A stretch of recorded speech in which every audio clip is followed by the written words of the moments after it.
ರಾಜ್ಕುಮಾರ್ ಅವರ ಚಲನಚಿತ್ರಗಳು ಅಂತಂದ್ರೆ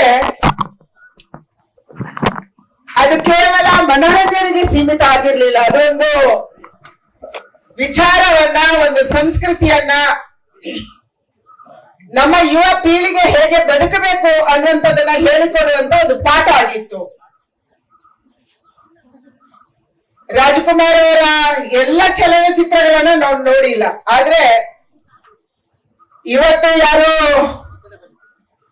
ನಮ್ಗೆ ರುಕೋಜಿ ಅವರು, ದೊಡ್ಡ ಹುಲ್ಲೂರು ರುಕೋಜಿ ಅವರು ಅವರ ಬಗ್ಗೆ ಮಾತಾಡಿದ್ರು. ಹಾಗೇನೆ ಅವರನ್ನು ತಿಳಿದಂತ ಹಲವಾರು ಜನ ನೀವಿಲ್ಲಿ ಕೂತಿದ್ದೀರಿ. ಎಲ್ಲರೂ ಹೇಳ್ತಾರೆ, ಎಲ್ಲ ಹಿರಿಯರು ಹೇಳ್ತಾರೆ, ಚಲನಚಿತ್ರ ನೋಡಿದವರು ಹೇಳ್ತಾರೆ, ಸಮಾಜಕ್ಕೆ ಕೆಟ್ಟ ಸಂದೇಶವನ್ನ ಕೊಡುವಂತ, ಕೆಟ್ಟ ಉದಾಹರಣೆಗಳನ್ನು ಕೊಡುವಂತ ಒಂದೇ ಒಂದು ಚಲನಚಿತ್ರ ಪಾತ್ರವನ್ನ ನಮ್ಮ ರಾಜ್ಕುಮಾರ್ ಮಾಡಿಲ್ಲ ಅಂತೇಳಿ. ಇವತ್ತು ಚಲನಚಿತ್ರ ಹಾಕುವಾಗ ಧೂಮಪಾನ ಮಾಡಬಾರದು ಅಂತ ಒಂದು ಸಣ್ಣದಾಗಿ ಕನ್ನಡದಲ್ಲಿ ಬರೀತಾರೆ. ಚಲನಚಿತ್ರವನ್ನ ತೋರಿಸುವಾಗ ಮದ್ಯಪಾನ ಮಾಡಬಾರದು ಅಂತ ಹೇಳಿ ಸ್ಕ್ರೀನ್ ಅಲ್ಲಿ ಬರುತ್ತೆ. ಆದ್ರೆ ಈ ರೀತಿ ಸ್ಕ್ರೀನ್ ಅಲ್ಲಿ ಬರುವಂತ, ಪ್ರಿಂಟ್ ಮಾಡುವಂತ ಯಾವುದೇ ವಿಚಾರವನ್ನ ಡಾಕ್ಟರ್ ರಾಜ್ಕುಮಾರ್ ಮಾಡಿ ತೋರಿಸಿಲ್ಲ. ಇದು ಅವರ ದೊಡ್ಡತನ.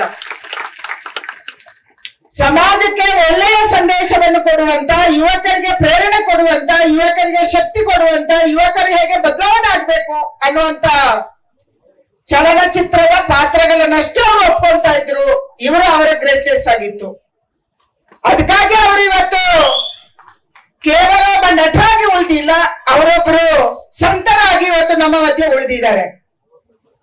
ಚಲನಚಿತ್ರದ ಮಂದಿ ಸಂತರಾಗೋದು ಕಷ್ಟದ ಕೆಲಸ. ನಿಮ್ಮೆಲ್ಲರಿಗೂ ಗೊತ್ತಿದೆ, ನಮಗೂ ಗೊತ್ತಿದೆ. ಇವತ್ತಿನ ಚಲನಚಿತ್ರ ಜಗತ್ತನ್ನು ನೋಡಿದ್ರೆ ಒಂದ್ಸರಿ ಸಂತಕ್ಕೂ ಚಲನಚಿತ್ರಕ್ಕೂ ಏನೂ ಸಂಬಂಧ ಇಲ್ಲ. ಆದ್ರೆ ರಾಜ್ಕುಮಾರ್ ಅವರು ನಿಜ ಬದುಕಿನಲ್ಲಿ ತಾನು ಹೇಗಿದ್ದೀನೋ ಅದನ್ನೇ ಬದುಕು ತೋರಿಸಿ, ಬೇರೆಯವರಿಗೆ ತೋರಿಸ್ಬಿಟ್ಟು ನಿಜವಾದ ಸಂತರವರಾಗಿದ್ದಾರೆ. ಅದಕ್ಕಾಗಿ ಅವರ ಸಮಾಧಿಗೆ ಇಷ್ಟೊಂದು ದೊಡ್ಡ ಪ್ರಮಾಣದ ಭಕ್ತರು ಬರ್ತಾರೆ ಅಂತ ನಾನು ಅನ್ಕೊಂಡಿದ್ದೀನಿ. ಕನ್ನಡಕ್ಕೆ ಶಕ್ತಿಯನ್ನು ಕೊಟ್ಟಂತ ಕನ್ನಡ ಹೋರಾಟಗಾರರು ಅವರು. ಕರ್ನಾಟಕದ ಏಕೀಕರಣದ ಸಂದರ್ಭದಲ್ಲಿ ಕನ್ನಡದ ಧ್ವಜವನ್ನ ಎತ್ತಿ ಹಿಡಿದಂತ ಒಬ್ಬ ನಟ, ಅದು ನಮ್ಮ ರಾಜ್ಕುಮಾರ್ ಅನ್ನುವಂತ ಹೆಮ್ಮೆ ಕೂಡ ನಮ್ಗಿದೆ.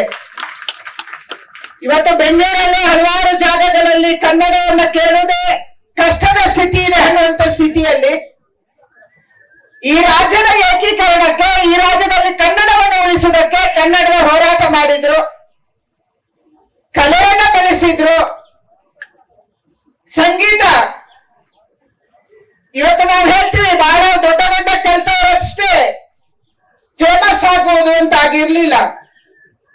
ಶಾಲಾ ಶಿಕ್ಷಣ ಕಡಿಮೆ ಇದ್ರೂ ಕೂಡ ಸಂಗೀತವನ್ನ ತನ್ನ ಮೈಯಲ್ಲಿ ಅರಗಿಸ್ಕೊಂಡು ಸಂಗೀತ ಜಗತ್ತಿಗೆ ಕೂಡ ಒಂದು ಅದ್ಭುತವನ್ನು ಕೊಟ್ಟಂತ ನಟರು ಯಾರು, ಕನ್ನಡಿಗರು, ಅಚ್ಚ ಕನ್ನಡಿಗರು ಯಾರು ಅಂತಂದ್ರೆ ಅದು ನಮ್ಮ ರಾಜ್ಕುಮಾರ್ ಅವರು. ಅದಕ್ಕಾಗಿ ಇವತ್ತು ರಾಜ್ಕುಮಾರ್ ಅವರ ನೆನಪು ಮಾಡ್ತಾ ಅಷ್ಟು ಮಾತ್ರ ಸೀಮಿತ ಆಗಿಲ್ಲ. ಅವರೊಬ್ಬ ಆಧ್ಯಾತ್ಮ ವ್ಯಕ್ತಿ ಆಗಿದ್ರು, ಯೋಗ ಪಟುವಾಗಿದ್ರು. ಇವತ್ತು ಯೋಗವನ್ನ ಪ್ರಪಂಚದಾದ್ಯಂತ ಜನ ತಮ್ಮದಾಗಿಸ್ಕೊಂಡಿದ್ದಾರೆ. ಯೋಗ ಇವತ್ತು ನಮ್ಮ ದೇಶಕ್ಕೆ ಸೀಮಿತವಾಗಿ ಉಳಿದಿಲ್ಲ, ಇಡೀ ದೇಶ ವಿದೇಶದಲ್ಲಿ ಯೋಗ ಆಚರಣೆ ಆಗ್ತಾ ಇದೆ. ಆದ್ರೆ ಅವತ್ತಿನ ಕಾಲಕ್ಕೆ ಯೋಗವನ್ನ ಅಧ್ಯಯನ ಮಾಡಿ, ಯೋಗವನ್ನ ಅಭ್ಯಾಸ ಮಾಡಿ, ತನ್ನ ಮೈಯಲ್ಲಿ ಮೈಗೂಡಿಸ್ಕೊಂಡು ಅದರ ಮೂಲಕ ಆಧ್ಯಾತ್ಮದ ಕಡೆಗೆ ಹೋದಂತವರು ನಮ್ಮ ಅಣ್ಣವರು, ನಮ್ಮ ಡಾಕ್ಟರ್ ರಾಜ್ಕುಮಾರ್ ಅವರು.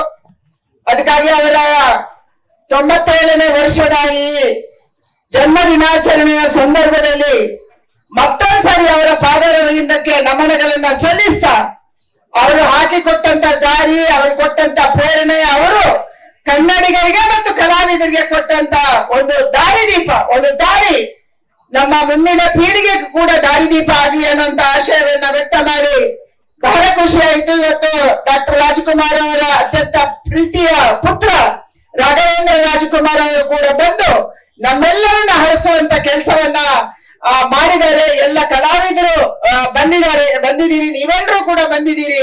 ಅದಕ್ಕಾಗಿ ಮತ್ತೊಂದ್ಸರಿ ಅಣ್ಣವರನ್ನ ನೆನ್ಪು ಮಾಡಿಕೊಂಡು ಅವರು ಹಾಕಿಕೊಟ್ಟ ದಾರಿಯಲ್ಲಿ ನಾವೆಲ್ಲ ಹೋಗೋಣ. ಕನ್ನಡದ ರಥವನ್ನ, ಕನ್ನಡವನ್ನ, ಕನ್ನಡ ಧ್ವಜವನ್ನ ದೇಶದಲ್ಲೇ ಬೆಳೆಸುವಂತ, ಎತ್ತಿ ಹಿಡಿಯುವಂತ, ದೇಶ ವಿದೇಶಗಳಲ್ಲಿ ಅದರ ಪ್ರಚಾರವನ್ನು ಪಡಿಸುವಂತ ಕೆಲಸವನ್ನ ಅವರ ಪ್ರೇರಣೆಯಂತೆ, ಅವರ ಆಶಯದಂತೆ, ಅವರ ಅಪೇಕ್ಷೆಯಂತೆ ನಾವೆಲ್ಲರೂ ಕೂಡ ಮಾಡೋಣ. ಕನ್ನಡ ಸಾಹಿತ್ಯ ಲೋಕವನ್ನ ಬೆಳೆಸೋಣ ಅನ್ನುವಂತ ಮಾತನ್ನು ಹೇಳಿ ನಿಮ್ಮೆಲ್ಲರಿಗೆ ವಂದನೆ ಸಲ್ಲಿಸಿ ಮತ್ತೊಂದ್ಸಲ ಅವರ ಸ್ಮೃತಿಗಳಿಗೆ ಅವರೆಲ್ಲೇ ಇದ್ರು ಕೂಡ ಇವತ್ತು ಬಹಳ ಖುಷಿಯಿಂದ ನೋಡ್ತಾ ಇರ್ಬೋದು. ಇನ್ನೂ ಕೂಡ ಕನ್ನಡವನ್ನ ಉಳಿಸ್ಕೊಳ್ಳುವಂತ ಹಲವಾರು ಜನ ಸಾಹಿತಿಗಳು, ಕಲಾವಿದರು ಕರ್ನಾಟಕದಲ್ಲಿ ಇದ್ದಾರೆ ಅನ್ನುವಂಥದ್ದನ್ನ, ಅದಕ್ಕಾಗಿ ಅವರನ್ನ ಮತ್ತೊಂದ್ಸರಿ ನೆನ್ಪು ಮಾಡಿ ಅವರಿಗೆ ಪ್ರಣಾಮಗಳನ್ನು ಸಲ್ಲಿಸ್ತಾ ನನ್ನ ಮಾತು ಮುಗಿಸ್ತೀನಿ. ನಮಸ್ಕಾರ. ಜೈ ಹಿಂದ್, ಜೈ ಕರ್ನಾಟಕ.